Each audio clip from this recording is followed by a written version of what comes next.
Olá pessoal, bom dia, boa tarde, boa noite a todos os senhores que são inscritos no nosso canal Anotações de Processo Civil. Se você ainda não é, eu sou o professor Arthur Vieira e depois que eu concluí o meu doutorado em Direito Processual, eu resolvi me dedicar a esses veículos de comunicação para que eu pudesse transmitir aos senhores conhecimento jurídico de qualidade e de forma gratuita. Aqui eu vou pontuar o meu e-mail de contato para que eventuais interessados possam estabelecer um contato mais direto. Inclusive, nós podemos eventualmente considerar a hipótese de publicar um artigo científico em conjunto, tá certo? Bom, gostaria de pontuar também com os senhores o nosso canal no YouTube. Se você ainda não é inscrito, basta clicar no ícone do livro que fica no canto inferior do vídeo para que você se inscreva. Sugiro também que você clique no ícone do sininho para que você possa ativar as notificações dos vídeos que são constantemente disponibilizados por aqui. Gostaria de apresentar também aos senhores a nossa plataforma acadêmica, arturvieiracursos.com.br, arturvieiracursos.com.br, onde os senhores encontrarão cursos online de modo gratuito, inclusive com a emissão de certificado válido em todo o território nacional. Tá certo? Então, após a pausa, nós vamos tratar do vídeo de hoje. Então, meus amigos, vamos dar continuidade à análise do nosso livro, Anotações de Processo Civil. Estamos na quarta parte do livro, que trata sobre a tutela jurisdicional executiva. Estamos vendo os títulos executivos, já passamos pelos títulos executivos judiciais. Começamos no vídeo passado a ver os títulos executivos extrajudiciais, já analisamos inclusive o inciso 1º do artigo 784 e vamos, no vídeo de hoje, dar continuidade a partir do inciso 2º desse dispositivo, que tem como redação a seguinte: são títulos executivos extrajudiciais, inciso 2º, a escritura pública ou outro documento público assinado pelo devedor. Na escritura pública ou outro documento público que contiver a assunção do dever de cumprimento de prestação, bastará a assinatura do devedor, não se exigindo a assinatura de testemunhas. Vamos analisar a primeira passagem doutrinária e, ao final, como de costume, eu indico a referência completa da obra. Na enumeração dos títulos executivos extrajudiciais, o Código, na redação primitiva do artigo 585, inciso 2º, essa referência é o Código anterior, tá certo? Havia substituído a expressão instrumento público por documento público, que é de conceituação mais ampla. Enquanto instrumento público corresponde à escritura lavrada por tabelião, documento público é todo aquele cuja elaboração se deu perante qualquer órgão público, como, por exemplo, um termo de confissão de dívida em repartição administrativa, ou o compromisso de responsabilidade pela indenização dos danos em acidente automobilístico firmado perante repartição do trânsito. Vejam que o Código atual tem uma redação que abrange essas duas perspectivas.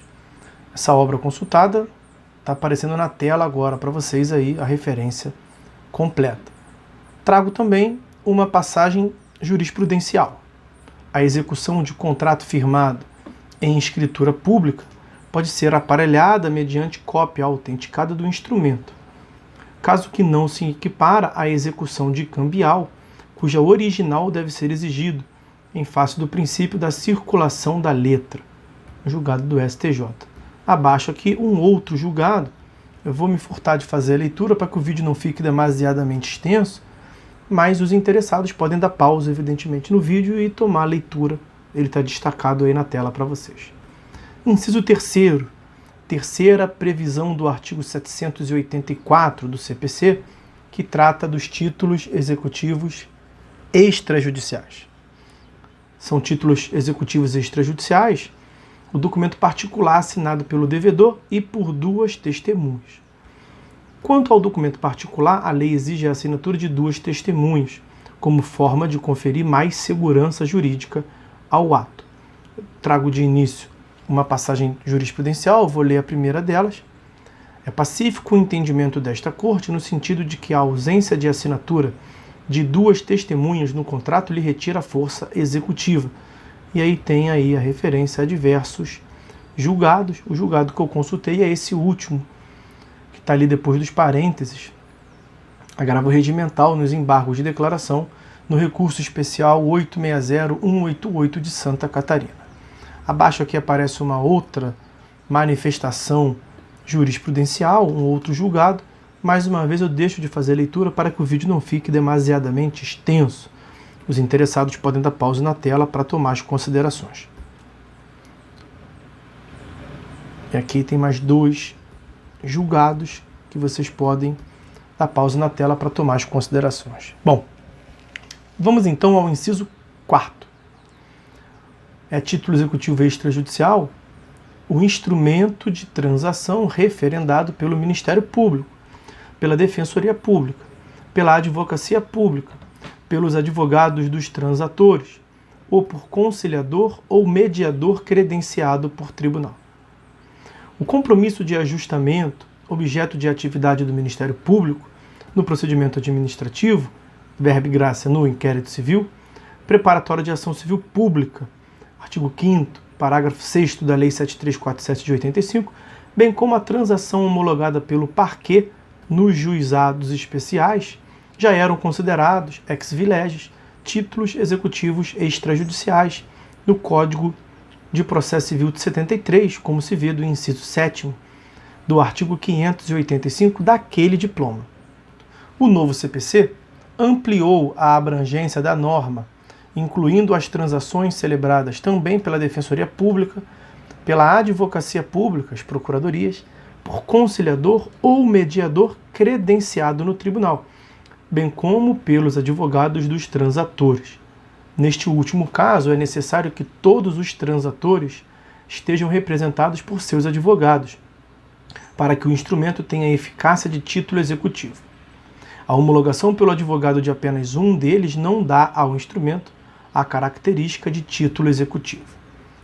Indicar aqui para os senhores mais uma passagem doutrinária, aspas, note-se que a hipótese não considera a necessidade de homologação judicial, a qual, se ocorrer, terá o condão de convolar o documento em título executivo judicial, a teor do inciso 3º do artigo 515 do CPC.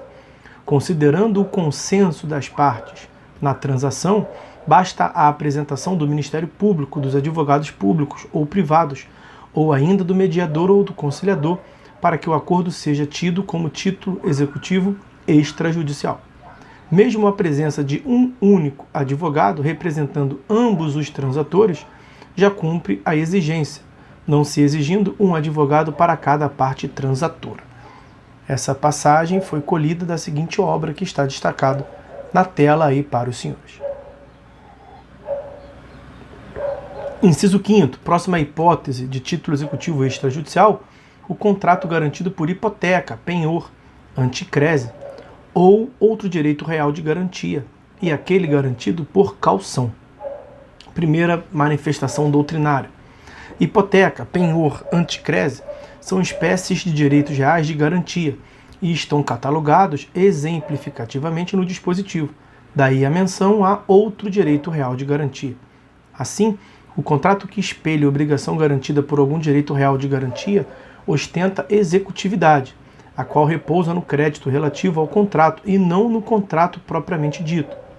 A hipoteca está prevista nos artigos 1473 a 1505 do Código Civil e recai sobre bens imóveis, navios e aeronaves. O penhor, por sua vez, recai sobre bens móveis, artigos 1431 a 1472 do Código Civil. A anticrese, de acordo com o artigo 1506 do Código Civil, caracteriza-se pela cessão de determinado bem imóvel pelo devedor para que os frutos e os rendimentos dele possam quitar paulatinamente o valor do débito. O inciso também se refere ao contrato garantido por caução.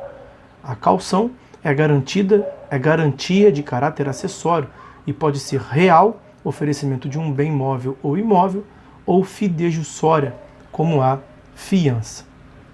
Essa passagem foi colhida da seguinte obra destacada na tela para os senhores.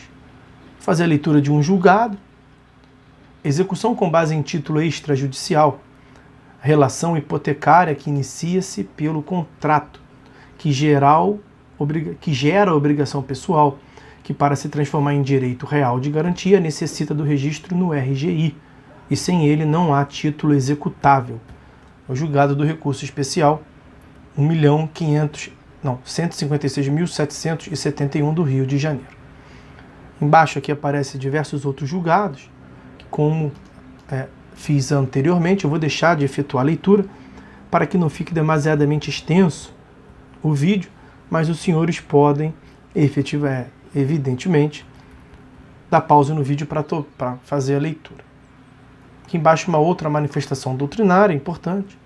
A palavra calção é de significado amplo, genérico, e no seu sentido lato significa segurança ou garantia que o devedor oferece ao credor, e como tal, abrange as garantias reais e pessoais. Diz-se, por isso, que a calção pode ser real, como a hipoteca, penhor e anticrese, ou fidejussória, a fiança. Esta passagem foi colhida da seguinte obra do professor Humberto Teodoro Júnior. Bom, abaixo temos outras manifestações jurisprudenciais que eu indico os senhores para efetuar a leitura, dando pause, se eventualmente tiverem interesse no vídeo para fazer a leitura. Bom, com isso, meus amigos, nós vamos fazer um corte no vídeo, para que ele não fique demasiadamente extenso também, e vamos dar prosseguimento à análise dos títulos executivos extrajudiciais no próximo vídeo, analisando o inciso 6º desse artigo 784 do CPC, está aí na tela, contrato de seguro de vida em caso de morte. Então, meus amigos, por hora é só, fiquem todos com Deus e até a próxima.